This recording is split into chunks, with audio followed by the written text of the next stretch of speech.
এই পাবদা মাছগুলো অনেক বড় বড়, মিনিগুলো বড়। এই দেখেন, এতে দেখেন সকাল সকাল বাজারে গিয়ে আপনাদের ভাইয়া কত কিছু বাজার করে নিয়ে আসলো।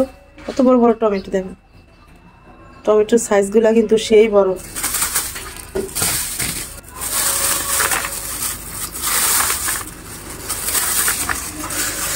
মানে কয় কেজি গো টমেটো? 1 2 3 4 5 6 6টা টমেটো 1 কেজি হয়েছে। তার মানে টমেটোর সাইজগুলো দেখেন কত বড় বড়। বিচিওয়ালা লাল লাল সিম, পেঁয়াজের কলি, পেঁয়াজের পাতা আমার কাছে বেশি ভালো লাগে। আর এলো কাঁচামরিচ। অনেকদিন ছোট মাছ খাওয়া হয় না, বলছিলাম একটু ছোট মাছ নিয়ে আসতে। কয়েক রকমের ছোট মাছে নিয়ে আসছে। দেখেন বাইলা মাছের মতো দেখতে, একদম সাদা চেওয়া। আর আমি সবসময় লাল চেওয়া খেয়েছি, সাদা চেওয়া আমার খাওয়া হয় নাই কখনো, অবশ্যই প্রথম খাবো। আর এই হইল ট্যাংরা মাছ, মিনি মাছ। ট্যাংরা মাছগুলো তো তাজা আছে অনেক। পাবদা, পাবদাগুলো তো বড় বড় আছে। আসসালামু আলাইকুম এভরিওয়ান, ছাদ বাগানের রান্নাঘরে আপনাদের স্বাগতম। আশা করি আমার সকল দর্শক ভাই বোনেরা পরিবার পরিজন নিয়ে ভালো আছেন। আমিও আল্লাহর অশেষ রহমতে ভালো আছি। এই তো দেখেন আবারও হাজির হলাম খুব ছোট্ট একটা ভিডিও নিয়ে। আশা করি আমার সকল দর্শক ভাই বোনেদের অনেক ভালো লাগবে। এই তো দেখেন সকাল সকাল ছোট মাছ নিয়ে আসলো। এখন এগুলো কেটে কুটে নিব।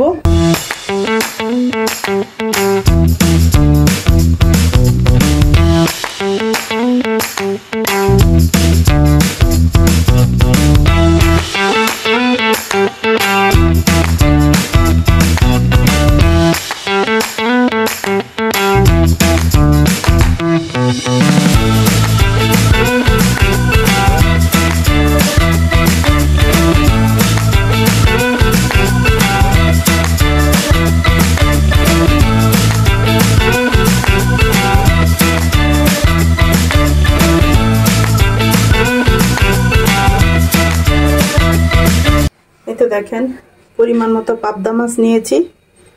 এই পাবদা মাছ আজকে হাতে মেখে রান্না করব, ছোট মাছের মতো হাতে মেখে রান্না করব আজকের পাবদা মাছ। তাহলে চলুন কিভাবে আমি আমার বাসায় পাবদা মাছ হাতে মেখে রান্না করি সেই রেসিপিটি আপনাদের সাথে শেয়ার করি।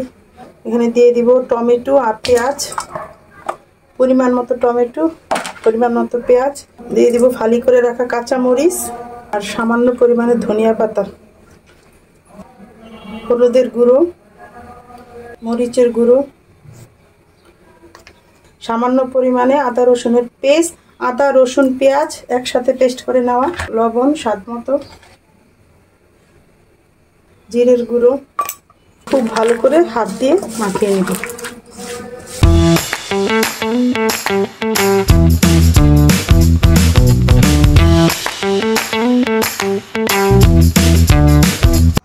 দিয়ে দিলাম পরিমাণ মতো সয়াবিন তেল।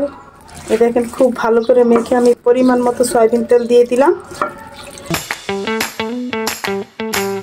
তো দেখেন মাছগুলো দিয়ে খুব ভালো করে মাছের সাথে মশলাগুলো ভালো করে মেখে নিচ্ছি। এতে দেখেন খুব ভালো করে মাছের সাথে হাতে মাখা মশলাগুলো মেখে নিয়েছি। পরিমাণে পানিগুলো দিয়ে দিলাম। এখন ঢাকনা দিয়ে চচ্চড়িটা রান্না করে নিব। কে কে এভাবে আমার মতো বেশি করে টমেটো দিয়ে পাবদা মাছের চচ্চড়ি খেয়েছেন অবশ্যই কমেন্ট করে জানাবেন। এই তো দেখেন চুলায় বসিয়ে দিলাম, দিয়ে দেব। ফিরবো পাবদা মাছের চচ্চড়িটা রান্না হয়ে যাওয়ার পর। এভাবে নেড়ে দিব।